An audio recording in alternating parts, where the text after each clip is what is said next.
This is Beyond the Culture. Let's go.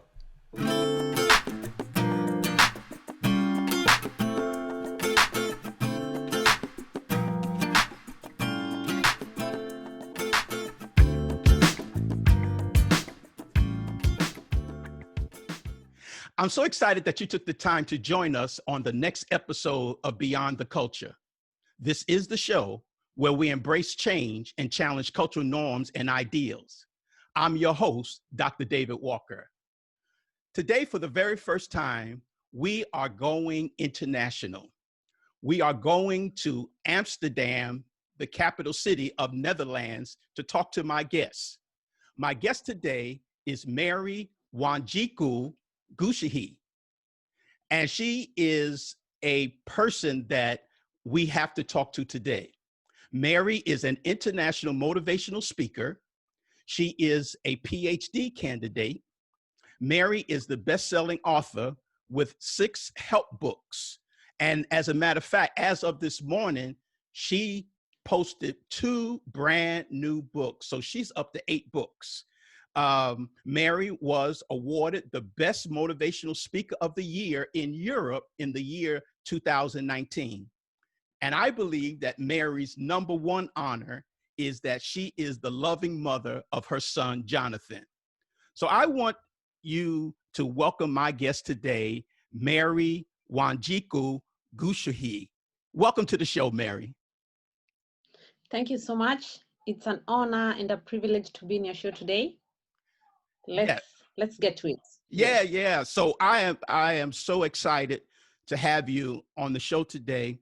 And I want to talk about a very important topic that I think it needs to be had. And that's the subject of domestic violence, because as I was reading through your bio, you are a domestic violence survivor. Um, your experiences have brought you even to the point of bankruptcy. And you say that at your lowest point, you were a refugee for 3 years. So I want to get into this. I want to talk about this because I think it's a very, very important subject to have a conversation about. So as we start the conversation, I just want you to give us your backstory. Take us back to your beginnings, where you're from, and your upbringing, and just give us about your early life. Okay, it's good to be at your show once again. So I'll give you a backdrop of my life. I'm from Kenya, originally from Kenya. I grew up in a normal family, I would say in a normal family setup with 3 siblings and myself. Good parents, Christian, Christian upbringing, just a normal, I would say just a normal average, life. Mm-hmm. And my parents taught us the importance of education. So I grew up and ambitious to be someone in life. Okay. So I had the privilege of excelling in my high school, joined the University of Maseno. After that, after I finished my undergraduate, joined the master's program. After I finished the master's program, I joined the PhD program, and everything was good. So during that phase, um, is when I met someone in my life. As everyone, any young person or anyone in life, you want to grow in all spheres of life. You want to excel in education, career, and also in social aspect. So I met someone in my life, excited like everyone else, not anticipating anything bad or expecting anything bad.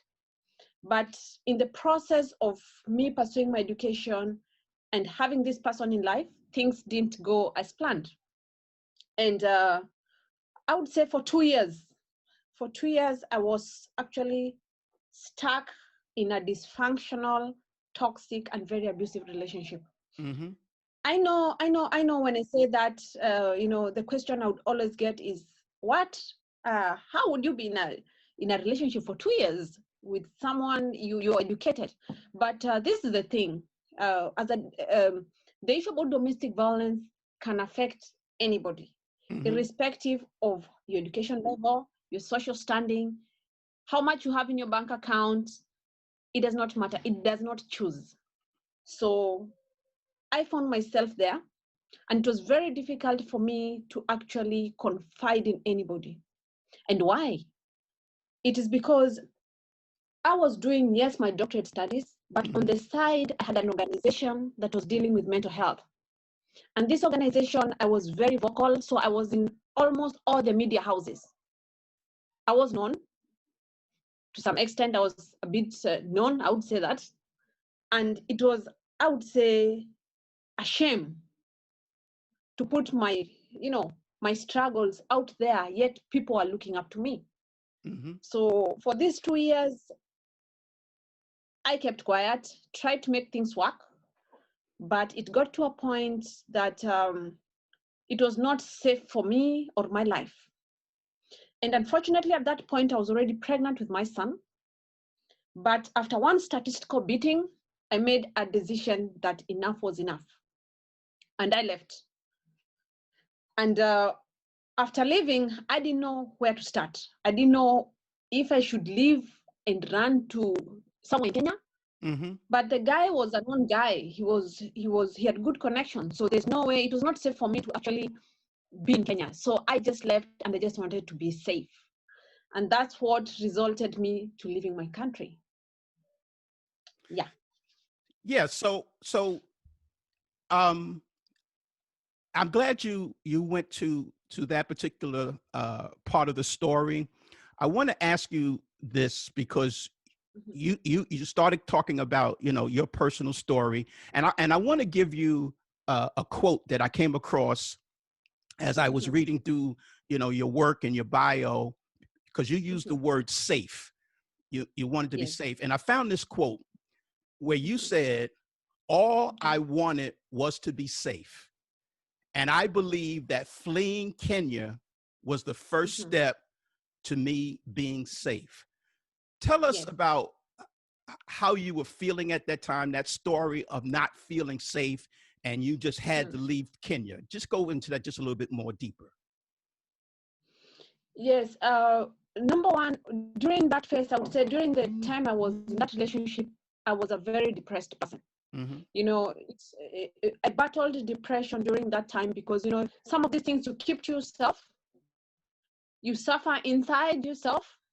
And like in Africa, it's a taboo to talk about some of these things, Right. And unfortunately, I would say that there was no one to help. I tried to get assistance from the professionals. I didn't get help. I was still in the same position. I tried to approach friends. I would say I could barely get help. Okay. So in that during that instance, I was pregnant. Remember, I was pregnant, Okay. and I could not at that particular time. It was not just myself thinking about myself. There was Mm-hmm. another life involved. So I decided. Actually, I was very rational. I was confused. I can say at the beginning I was very confused. What do I do? How do I start? Mm-hmm. But when the guy actually hit my stomach and I'm pregnant, Okay. I had to make a very radical decision. I had to take a radical action to save my life. Sure. And I was in the US before, in 2013. I'd traveled to the US before.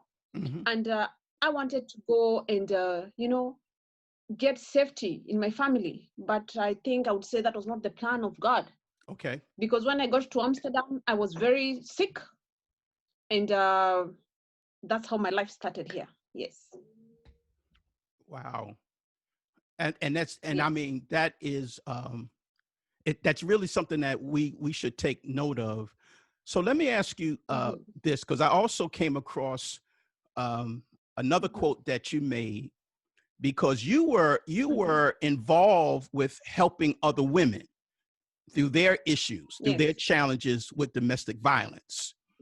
But then here's a quote that you made also. It says, "It began with him belittling me and devaluing my achievements. Those were warning signs. But he was very charming. After mistreating me, he would be on his knees begging for forgiveness. It got worse from there. But I didn't want to believe I was in an abusive relationship. And I want to underscore the part where you said, but I didn't want to believe I was in an abusive relationship.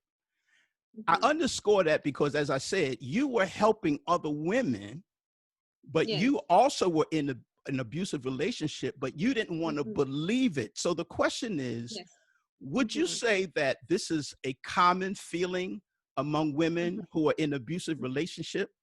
And why do you think it's the common response by those who are abused? I don't believe that I'm in that kind of relationship.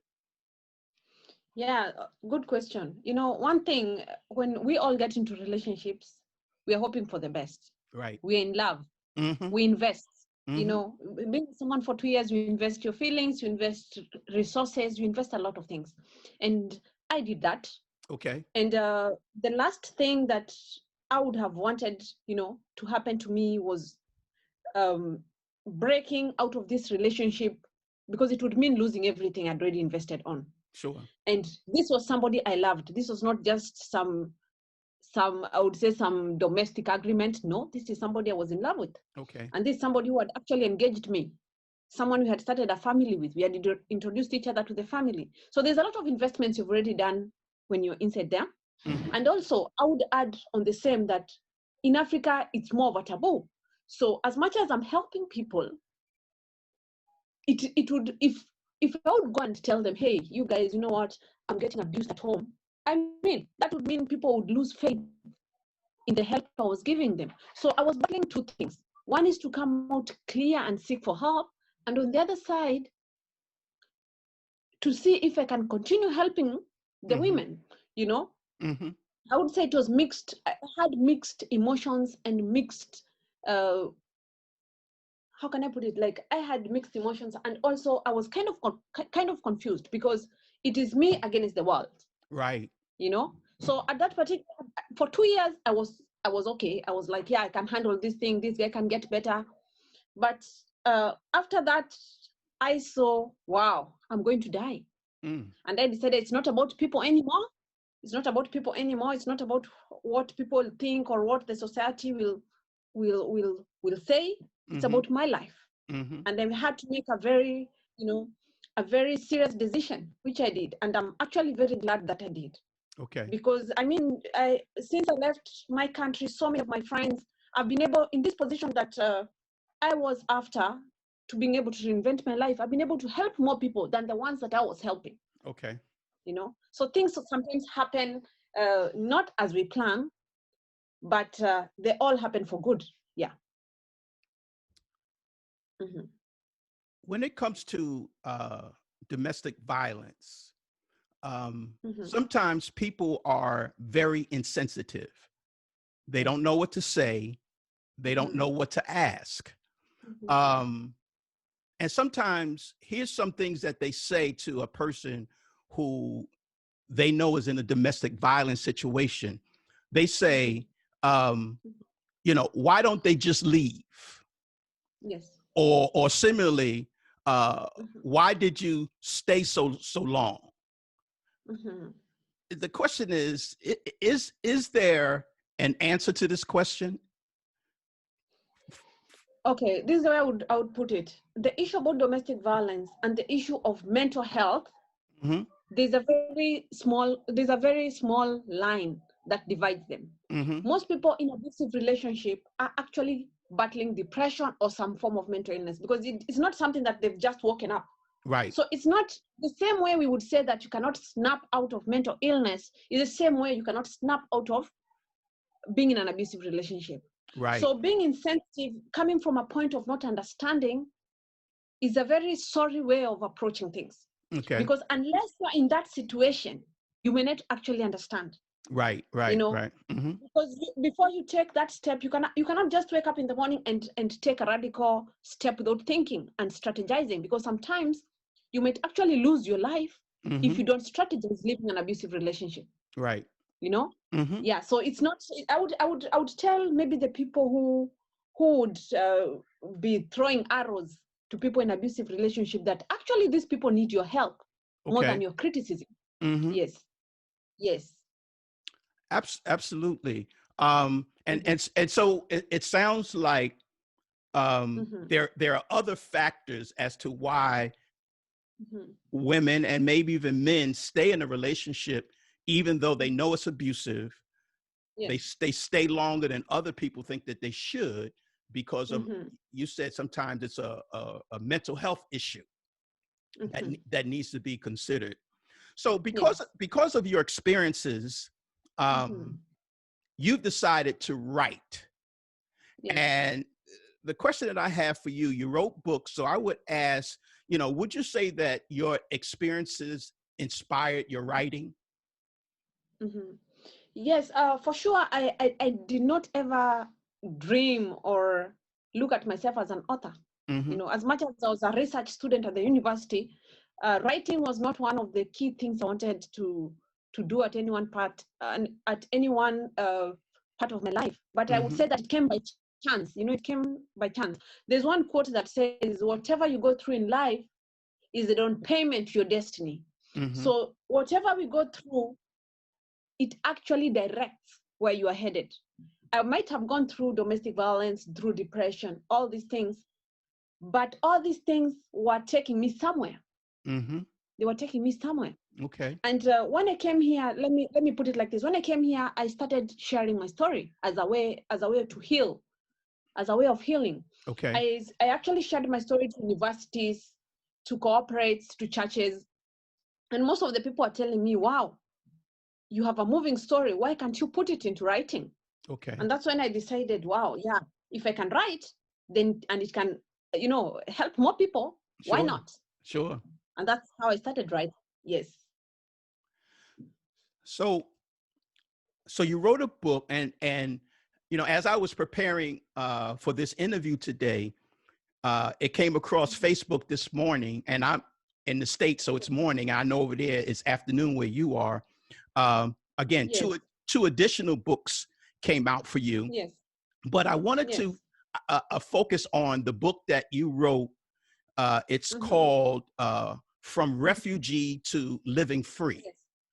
And Yes. in that particular book, you say that you learned a few principles that gave you power to be extraordinary, 7 Yes. principles that help you to reinvent yourself, improve your Mm-hmm. life, and achieve your Yes. dreams despite whatever Mm-hmm. obstacles you were currently facing. And then you said Yes. that when your darkest moments threaten to consume you, these Mm-hmm. 7 principles is how you can overcome hardship and shine brighter than ever before. So talk a little bit Mm-hmm. about the book. Maybe you can, give us 1 or 2 principles that might help, Yes. someone going through the same kind of situation. Yeah. When I came here and became a refugee, I would tell people that it was very difficult Mm-hmm. because you have come to a country, you don't know anybody in a country, you don't even speak the language, Right. and you become your own rescue. Okay. So yes, I had to become my own rescue because I realized that I'm not going to get myself out of this problem I am in. I am pregnant, but life has to go on. Mm-hmm. And therefore, I started to get into a journey of reinventing my life. Okay. This particular book is very core to my heart. Mm. It's called From Refugee to Living Free because this is my signature book that actually goes into the deeper part of my life. Yes, Okay. I've written other books, but in this book, I get into everything someone needs to know about what I went through. Okay. And this is what I would say, because most people don't know about refugee camp. Mm-hmm. Refugee camp is another prison, I would say. It's actually a prison of some sort. And life there is, I would say, is one of the, it's like living in the streets. It's one of the hardest life you can be in. You're surrounded by too much toxicity from people who you don't even speak your language, from Okay. different countries, people Mm-hmm. who are depressed because some of them are from war zones. Okay. Some of them, everyone who is in a refugee camp has come there because they have an issue. And it's not just an issue, but a deep issue that has affected. They have lost their family members. So you can imagine Mm-hmm. being in this kind of environment, unless you make some radical move in your life, you will come out of there either a useless person or a dead person or just a dysfunctional person. So I decided that I have dreams. I have a child here. Yes, I'm in this situation. Yes, I mean not. I cannot get what I want in life. I am in a bad situation, but I have my health right and I have my brains right. Mm-hmm. And I decided I'm going to use what I have to create a life that I want to have, you know. And that's when I started, you know, the first thing, let me just go straight to the point. The first thing Sure. I did, that I believe that if you want to change your life, it is inevitable, is to change your mindset. Okay. I said, yes, I'm a refugee, but I don't have to think like a refugee. Okay. You understand? I said, okay, I'm in this situation, but how I look at myself will be critical. Mm-hmm. So immediately I decided I'm going to see myself 5 years ahead. Okay. I'm going to live my life 5 years ahead. Mm-hmm. I'm going to start, if my dream, I would say, for example, for me, I said I want to inspire people. Still while at the refugee camp, I started going on my Facebook, you know, talking to people, sharing my story. You know, it doesn't, not everyone has to be a writer, you know, but Okay. you can do what you want to do in your small way. You understand? Mm-hmm. So the first thing I did was to change my mindset. Okay. The second thing that was very critical for me is to look for why. When this is what I would tell people, when your life is, when you're down, Mm-hmm. when you're down and you have nowhere, like it's all dark, the Okay. only reason that is going to catapult you to where you want to be is having a why. Okay. For me, my why was my son. I would sit and look at my son and realize that, you know what, if I don't change my life, Mm-hmm. this boy is not going to have a future. Okay. You understand? So that if you want to change your life, you have to have that one reason that is going to motivate you, that is going to keep you focused even Mm. when everything is dark. Yes. You told Yes. me to talk about too. Yeah. Yeah, maybe those are my core things that really changed everything about my life. They were game changer for me because I started to invest on myself. Mm-hmm. You know, we Mm-hmm. used to get very small money. We used to get very small money. That's why I believe in this world. I believe there's no one should give excuse of anything, of not succeeding in life. Believe you me, guys, I was in the worst situation. There's no difference between me and someone who was living in the streets with a child in a country I did not know anybody, in a country I don't speak the language, by myself with no friends for 3 years. You know, Mm-hmm. you have to decide that, you know what, I want this thing so badly. You have to hold on your dream so badly as though your life depends on it. Mm-hmm. You understand? And then you have to make sure that you cut off all toxicity. Okay. People who are not serving you or activities that are not serving you, you have to stop doing. I had to make a lot of sacrifices. For 3 years, I was like a loner because in that place, I could not get people who we had a common mindset. You don't have to force friendship. It's not a must to be around, you know, people. You can be your own self-motivation. And that was key for me. I had to motivate myself. I had to go online, read books that would motivate myself. I had to look for a coach. And that's how I met my coach, Dr. Will Molland, you know, who I was following for many years to actually keep me motivated. You know, there's a lot of things you have to do. You have to do a lot of self-development Okay. when you are at your lowest point. They'll be critical to help you to create the extraordinary life that you want. Well, what would you say that was, there had to be something deep inside of you that enabled you to come Yes. above your circumstances. What would you say that is? I would really say when I realized that I am my own rescue. And Wow. during that phase, I can say, you know, during that same phase, I realized that nobody is going to help me. You know, can have family, but I don't have family here. I can have friends, but nobody is going to help me. So Mm. actually, it is the same time that, you know, I sat down and realized the only two things that are going to help me, the most important thing is to surrender my life Okay. to a higher being, Okay. you know, to a higher being. And that was God. That is Okay. the time I decided I'm here for a purpose. I've realized that nobody can help me out of this. So I have to first surrender my life 100% to God, which I did, which I'm Okay. still 100 with God. And also realize that it will call for me. Mm-hmm.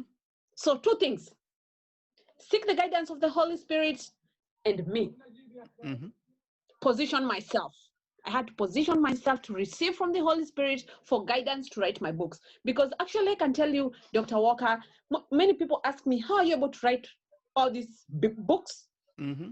Believe you me, it's not that I was born better than other people. It's not that I'm better than other people. But I believe that I pray Okay. and ask for divine revelation.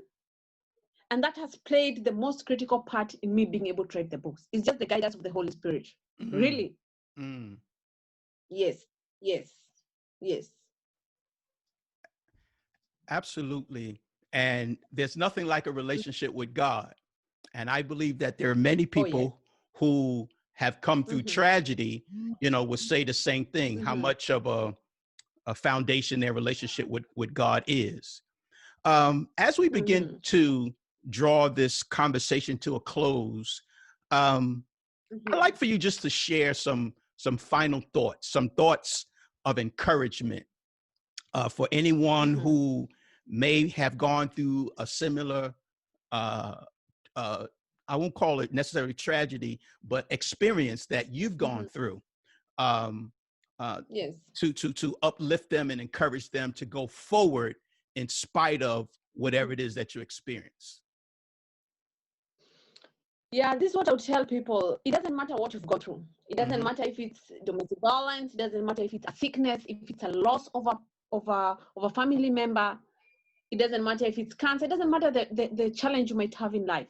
This is Okay. what you have to realize. You can always come out of it. There are two Mm. sides in life. It's always black or white. It's always daylight or darkness. So if you're going through darkness, there's also the other side of life. There's the light side of life, Right. you know? So you have to stay motivated. You have to stay motivated, that this is not forever. Mm-hmm. There's Mm-hmm. always something good. There's always a better tomorrow. And actually, there's one quote that I really like. Okay. One quote that has really helped me. I had it from Les Brown, by the way, some years back, when I was Okay. really in the process of self-development. He said this. He said, if you want a thing bad enough to go out and fight for it, to work day and night for it, to give up your time, your peace, and your sleep for it. If all that you dream and scheme is about it, and life seems useless and worthless without it, and if you gladly sweat for it and plan for it and lose all your terror of the opposition for it, and if you simply go after that thing that you want with all of your capacity, Mm. strength and sagacity, faith, hope, and confidence, stand pertinacity. If neither cold poverty, furnish and gowns, nor sickness, nor pain of body and brain can keep you away from the thing that you want. If dogged and grim, you beseech and beset it. With the help of God, you will make it. I've lived by that quote, and I believe that if people can put that into their subconscious mind, they can be able to reinvent their life. Yes. Wow. What a wonderful quote by Les Brown. And yes, it is something that we should all live by. Mary, Mm-hmm. how can the audience get your books? Tell us where they can find your books. And then after you tell us that, I want you then to give us any social media information so that way we can find you on social media. Sure. Actually, all my books are found on Amazon. I think I'll be able to give you the links so that you can put up at the video, Mm-hmm. and also on my Facebook with my names. That is Mary Wanjiku Gichuhi. I'm also on Instagram. Uh, I'm also on LinkedIn and YouTube with the same names, Mary Wanjiku Gichuhi. They can also drop me an email at info@Mary Wanjiku Gichuhi speaks.com. Mm-hmm. Yeah. So yeah. Well, Mary, I want to thank you for taking the time to come on the show today. You really inspired us with your story, letting us know that no matter what you experience in life, there is always a way out. And if I could Yes. just grab a hold of one quote that you said today, is Yes. that we are our own rescue. Exactly. Exactly. We don't have to look at anybody else, because sometimes there's no one else there to rescue you. Exactly. And you have to be your own rescue. And with the help Yes. of the Lord, Mhm. anything is possible. You can come above and go beyond any circumstance, any situation. And Yes. I just want to say to you, as I say to all of my guests, Mary, you have gone beyond the culture and you Yes. have inspired us. And I thank you Mhm. so much for being with us today on the show. I appreciate so much, and I hope that people will be inspired and they'll be able to create the extraordinary life that they want to have in order to live free. Yes. Yes, absolutely. We can live a life of freedom. Yes. Mary, thank you again for being on the show. Thank you so much, Dr. Walker, for having me. I All right. appreciate it. All right. Thank you. Now, if you want to continue to hear inspiring interviews like the one you heard today, I want you to subscribe to this podcast on iTunes. Also, rate the show and please leave a comment. I would also love it if you would share this podcast with your friends to let them know that we're on. Finally, please go to our website at www.beyondtheculturepodcast.com, or you can email me at beyondtheculturepodcast@gmail.com. On the website, you can subscribe to the show and connect with me by leaving your email address. I'd love to hear from you. This is your host, Dr. David Walker, and we'll talk again on Beyond the Culture. Take care.